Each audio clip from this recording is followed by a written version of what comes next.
Dear brothers and sisters, your armed forces have never and shall never let you down.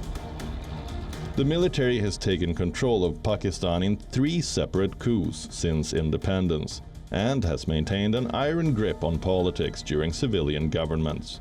Former politicians who have attempted to go up against the military have found themselves toppled, arrested, exiled, or assassinated.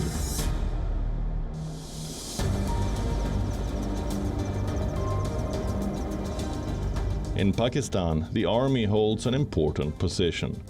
The role of the army in deciding the political fate of the country has been significant since the country's formation.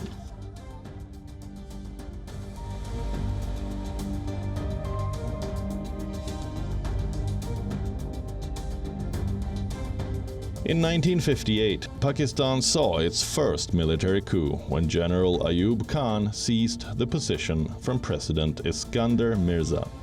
Mirza abrogated the constitution and declared martial law with General Ayub Khan as the chief martial law administrator. Mirza was later exiled. Under martial law that existed for 44 months, the military established an alliance with the bureaucracy to govern the country.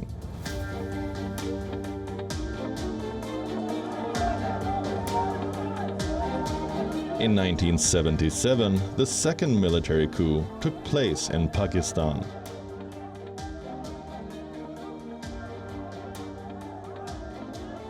Zulfikar Ali Bhutto had emerged victorious in the nation's general elections.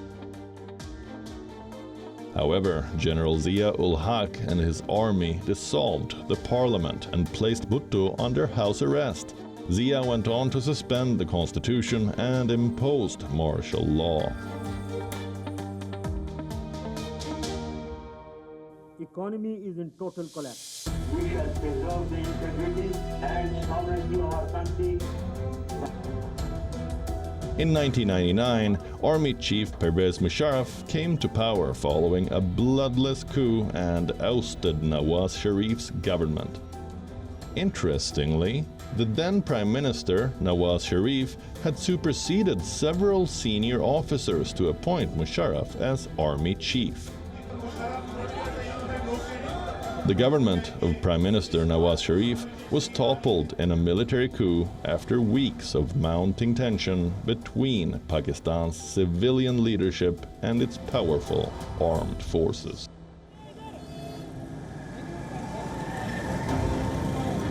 As you've seen, Pakistan has a history of martial law. The ongoing crises in the country are seemingly a fertile ground for yet another military coup. In April, former Pakistan Prime Minister Shahid Khaqan Abbasi warned about this. He said the cash-strapped country's economic and political turmoil is so dire that it has the potential to attract a military takeover. Martial law always remains a possibility. And Pakistan has had long periods of martial law in very similar situations. In fact, I would say that there's never been an economic situation or a political situation as severe as the one today. The military has described the current protests as a dark chapter in the country's history. The Pakistan Army has ruled the coup-prone country for more than half of its existence. It has always wielded considerable power. So why hasn't the army staged a coup yet?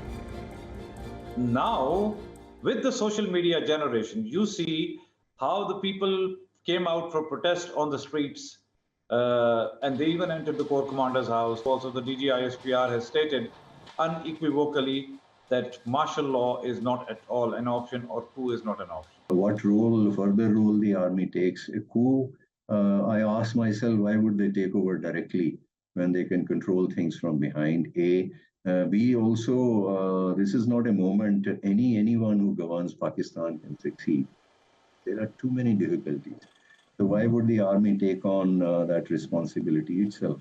They would take on a greater role, especially in maintaining law and order, but continue to back the Shahbaz Sharif government, which is a good facade for them and which can take the flak for all the failures. The economic and political crisis continue to bend Pakistan into a period of instability and unrest.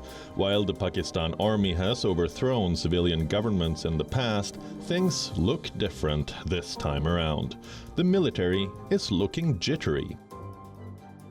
The lack of strengthening democracy is causing all the troubles in Pakistan. When Imran Khan's government was thrown out, Pakistan's GDP growth rate stood at 5.6%. The inflation was in single digits. Today, surprisingly and not so surprisingly, the inflation is actually at 45%. Some people even say it is at 65%. In the last 1 week, dollar has crossed 300, and similarly the oil prices and all those things. So the economic activity is all linked to the democracy.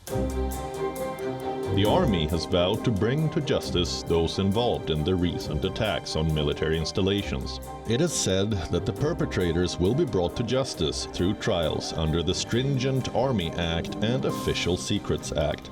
If Imran Khan, his party leaders, and Pakistan Tehreek-e-Insaf supporters are found guilty under the act, they can be slapped with grave charges that result in life imprisonment or even a death sentence. The Shehbaz Sharif government has begun a massive crackdown on Imran Khan and his party leaders for the violent clashes. While members of the ruling coalition staged a demonstration outside the Supreme Court, accusing it of being biased toward Khan. The top court has extended its order to prevent the arrest of former Prime Minister Imran Khan until May 31st. The future of Pakistan's already fragile democracy is at stake. How will it emerge from this upheaval?